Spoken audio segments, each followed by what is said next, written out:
আমার আপনার চেয়ে আপন যে জন, খুঁজি তারে আমি আপনাই।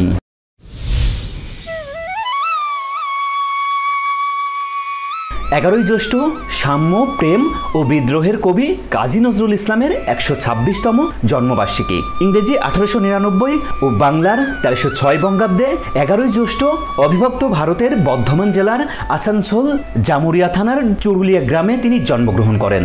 তার ডাকনাম দুখু মিয়া, পিতা কাজী ফকির আহমেদ ও মাতা জাহেদা খাতুন।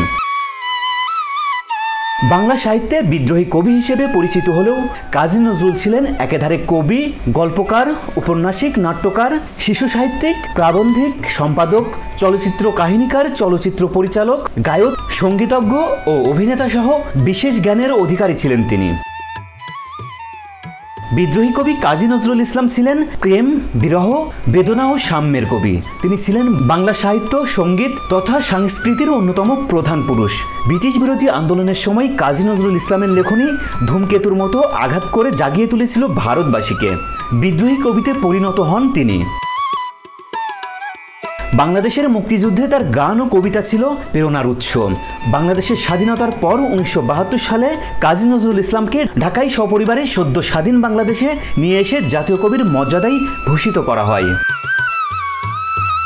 বাংলা সাহিত্য এবং সংস্কৃতিতে বিশেষ অবদানের স্বীকৃতিস্বরূপ 1974 সালে 9 ডিসেম্বর কবি নজরুলকে ঢাকা বিশ্ববিদ্যালয়ের সম্মানসূচক ডিলিট উপাধিতে ভূষিত করা হয়। 1976 সালে বাংলাদেশের নাগরিকত্ব প্রদান করা হয় তাকে।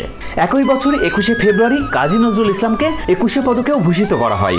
এছাড়াও তিনি ছিলেন চিরপ্রেমের কবি। এ কারণেই অনায়াসে এ কবি বলে গেছেন, আমার আপনার চেয়ে আপন যে জন, খুঁজি তারে আমি আপনাই।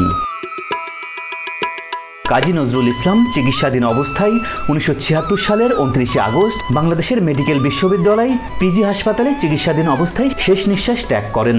ঢাকা বিশ্ববিদ্যালয়ের কেন্দ্রীয় মসজিদের পাশে অন্তিম শয্যায় আছেন বিদ্রোহী এই কবি।